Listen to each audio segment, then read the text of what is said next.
Polícia Federal cumpre mandados judiciais contra suspeitos de desviar recursos públicos e falsificar documentos. Deputado federal é alvo da ação. E você vai ver ainda. 3 pessoas estão desaparecidas após fortes chuvas em São Paulo. E ainda, Maguila é velado na Alesp. Ícone do boxe brasileiro morreu aos 66 anos, vítima de demência pugilística. Essas e outras notícias você confere a partir de agora. Olá, bom dia para você, 11 horas e 36 minutos agora. Seja muito bem-vindo ao Redação Hit, edição manhã. Nós estamos ao vivo e chegamos com as principais notícias. Hoje é sexta-feira, 25 de outubro. A cidade de São Paulo entrou em estado de atenção para alagamentos na noite de ontem. A Defesa Civil confirmou que 3 pessoas ficaram desaparecidas no interior paulista após as fortes chuvas atingirem o estado. O Corpo de Bombeiros mantém as buscas nesta sexta-feira. A forte chuva que atingiu o estado paulista nesta quinta-feira deixou a capital em estado de atenção para alagamentos. O Centro de Gerenciamento de Emergências Climáticas da Prefeitura informou que a chuva estava moderada e generalizada, com fortes ventos. Em Campinas, no interior paulista, o temporal provocou alagamentos, carros foram arrastados, árvores caíram e a enxurrada invadiu até hospitais. De acordo com a Defesa Civil, caíram 68 milímetros de chuva durante 1h30. A metrópole registrou pelo menos 6 pontos de alagamentos em vias e 11 em imóveis. Nos hospitais municipais, Mário Gatti e Mário Gatinho, a água da chuva alagou consultórios e corredores. No Hospital PUC Campinas, a água também invadiu corredores. Houve o registro de quedas de árvores. Nesta manhã, ainda havia bloqueios em 3 ruas. A Prefeitura de Campinas disponibilizou 600 agentes para atuar na limpeza e desobstrução de ruas que tiveram alagamentos e quedas de árvores. Os bombeiros também atuavam, nesta manhã, nas buscas de 2 desaparecidos por causa das enchentes. E morreu aos 66 anos o pugilista brasileiro Adilson Rodrigues, mais conhecido como Maguila. Ele era considerado o maior boxeador peso pesado do Brasil e sofria de demência pugilística desde 2013. O velório aberto ao público segue até o meio-dia na Assembleia Legislativa do Estado de São Paulo. José Adilson Rodrigues dos Santos, conhecido como Maguila. O ex-lutador de boxe foi vítima de demência pugilística. Ele sofria de uma doença incurável similar ao mal de Alzheimer, causada por golpes frequentes na cabeça, motivo pelo qual atinge muitos lutadores. Maguila morava no interior de São Paulo, onde tratava o problema de saúde. Uma das últimas aparições de Maguila foi em abril, quando a família compartilhou um vídeo em que o ex-atleta praticava boxe ao ar livre. A prática o ajudava a manter a saúde mental perante a doença. O pugilista colecionou mais vitórias do que derrotas. As lutas mais lembradas do brasileiro foram 2 nocautes sofridos contra lendas do esporte. O primeiro nocaute foi quando ele enfrentou o americano Evander Holyfield. O lutador sergipano recebeu um potente soco de direita de Holyfield e caiu desacordado na lona em combate realizado em Nevada, nos Estados Unidos.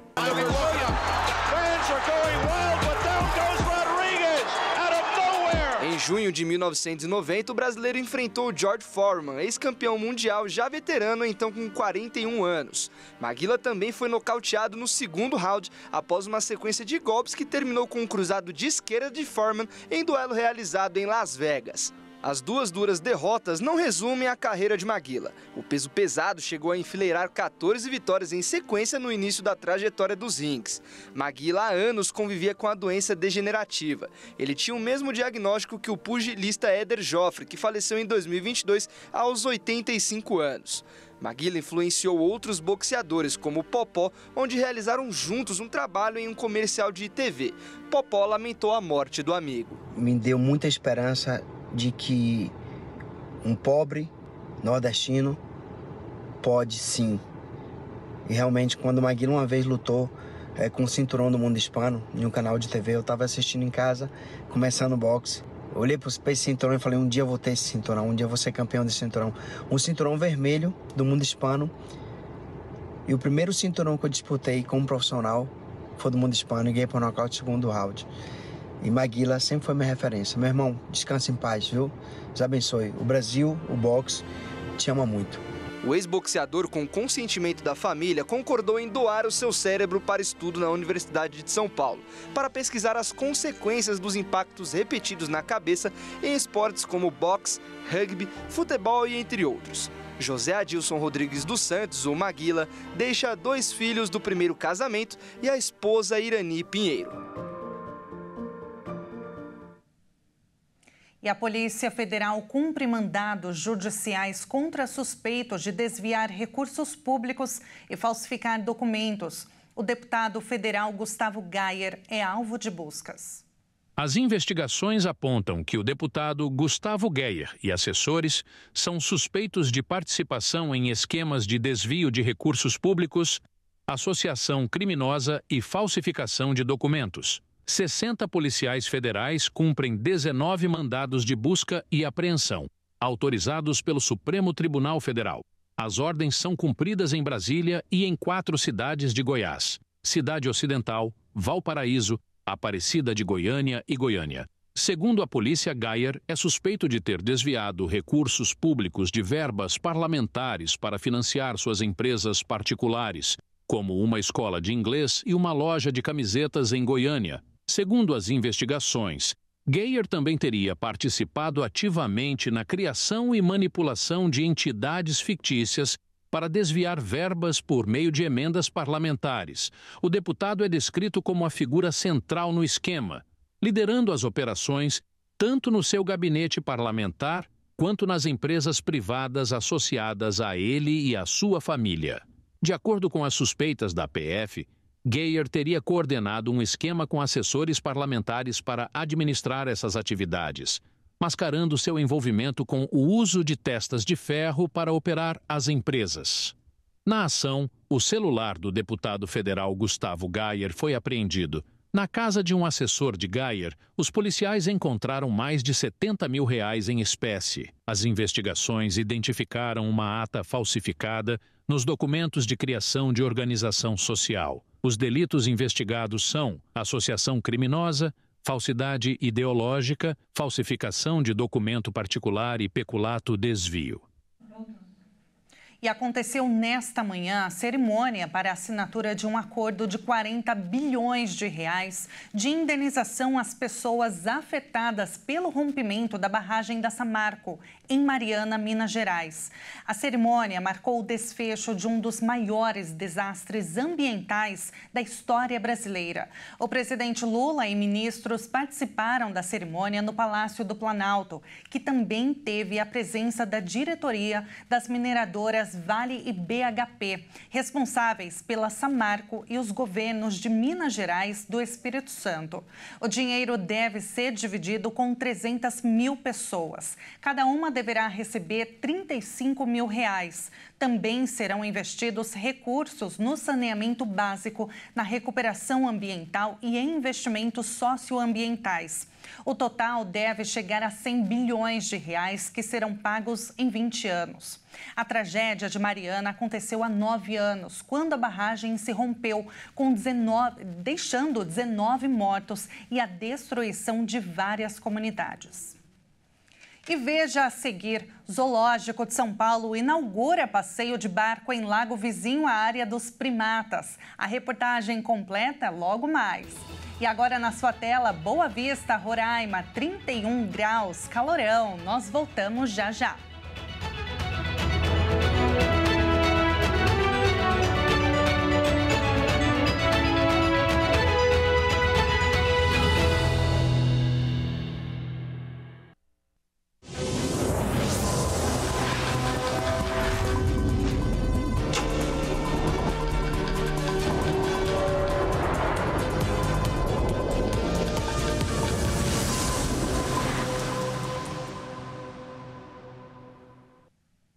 Nós estamos de volta com as principais notícias, agora pelo horário de Brasília, 11 horas e 47 minutos.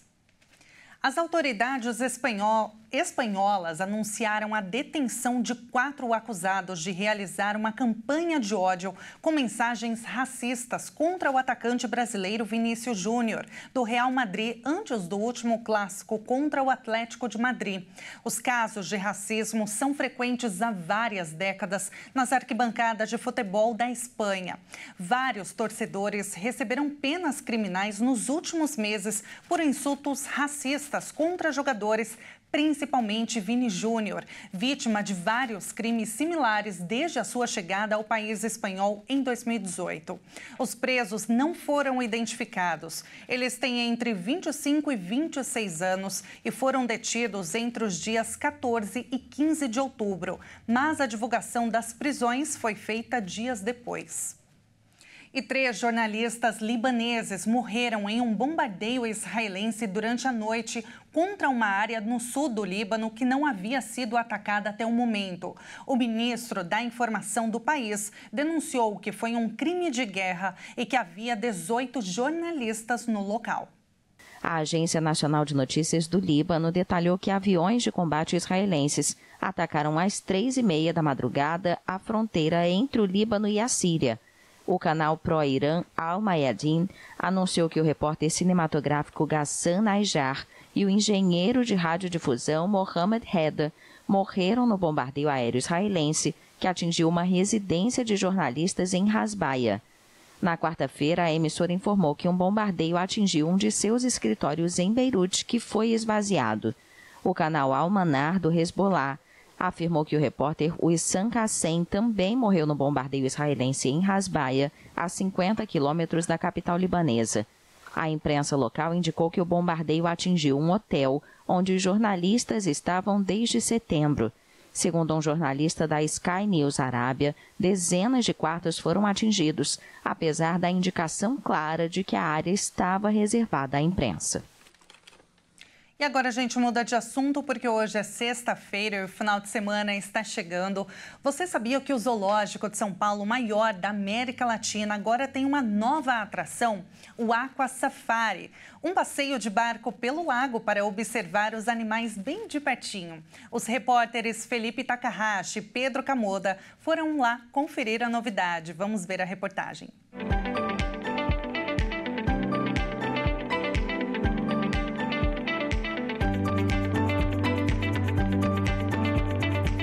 Estou aqui na frente do portão do Zoológico de São Paulo, onde o passeio geralmente é feito a pé pelo parque ou de carro no safari. Mas agora trago para vocês uma novidade que é o passeio de barco. Pedro Camoda já está lá e vai trazer um pouquinho dessa novidade para a gente. Vamos lá conferir? Uma embarcação que te aproxima da fauna em plena capital paulista. De dentro desse barco, é possível ter uma visão completamente nova de algumas espécies de animais presentes no lago.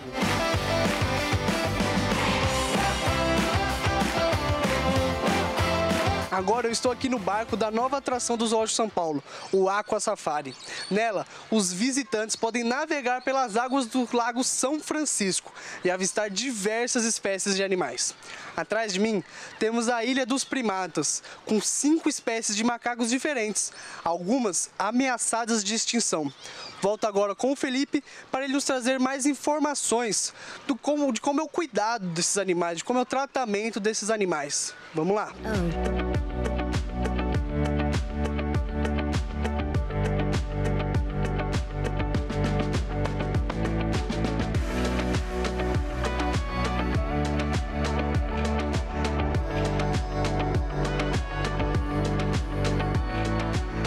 É isso mesmo, Pedro. E dentro dessas 5 espécies, existem espécies com risco de extinção também. Estamos aqui com a Thaís, ela é bióloga aqui do zoológico. Ela vai falar um pouquinho aqui pra gente de como que faz os cuidados com essas espécies e como funciona a reprodução. Muito bem, então, dentre essas espécies que a gente tem aqui, o zoo como um todo, né, são mais de 2.000 animais sob os nossos cuidados, e aí tem uma equipe especializada de técnicos relacionados ao comportamento, ao manejo, à nutrição, à veterinária, ou seja, eles têm cuidados 24 horas, 7 dias na semana, todos os dias do ano aqui, e a rotina é específica para cada espécie, né? Então a gente precisa entender o que é o natural para aquela espécie, o comportamento esperado, para a gente planejar a rotina dela. Então, no caso de um primata, primata, ele passa boa parte do dia dele se alimentando, forrageando, que a gente fala. Então, por isso que eles recebem mais de uma alimentação ao dia, no caso dessas espécies que vocês avistam no passeio do barco. E uma delas está ameaçada de extinção, né? É uma das emblemáticas, que é o macaco-aranha de testa branca. Esse aqui que está com a gente, né? Esse aqui está com a gente tem o Joca e a Júlia aqui na nossa ilha, né? Então, por ser uma espécie ameaçada, existe um programa nacional, oficial, que vários zoológicos participam, né? O Zoo São Paulo participa e esse casal já reproduziu. Hoje o filhote foi para outro zoológico formar um novo grupo familiar para ajudar nessa população, né? E além dessa atração, o parque conta com diversos outros pontos para visita. E quem explica melhor para nós sobre esse funcionamento do zoológico é o diretor Rafael Silveira. O zoológico funciona de segunda a sexta-feira, das 9 horas às 17, e sábados e domingos e feriados, das 9 às 18. Nós temos ainda um programa bem interessante, que é um produto bem interessante, que é o Noite Animal, que acontecem aos sábados, né, com agenda prévia, onde a gente consegue observar também os animais que têm comportamento noturno, a exemplo dos felinos.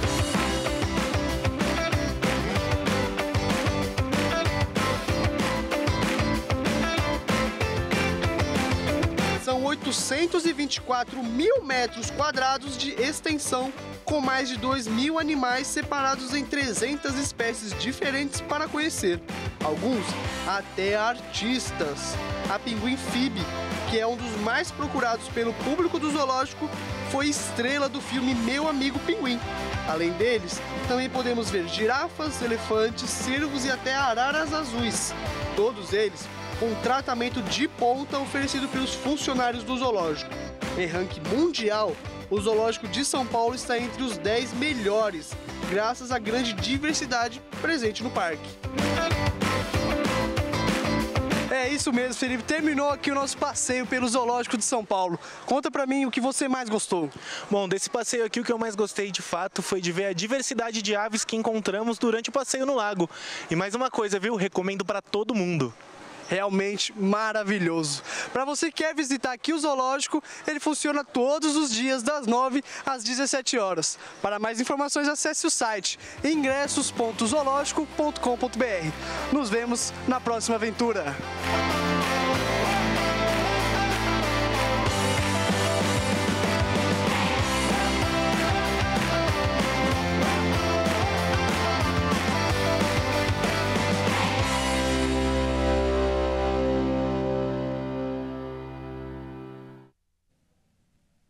Muito legal, né? E aproveitando a dica para o fim de semana, nós vamos conhecer agora um outro lugar repleto de animais. Nós vamos para o Alasca, nos Estados Unidos. As gigantescas geleiras, vida selvagem e a rica tradição nativa tornam Alasca um lugar como nenhum outro no planeta. As terras intocadas o tornam um paraíso para quem espera ver criaturas impressionantes como as famosas águias de cabeça branca e os enormes ursos pardos. Não é apenas ao ar livre que é possível ver animais selvagens no Alasca. O estado também tem zoológicos, aquários e centros de conservação.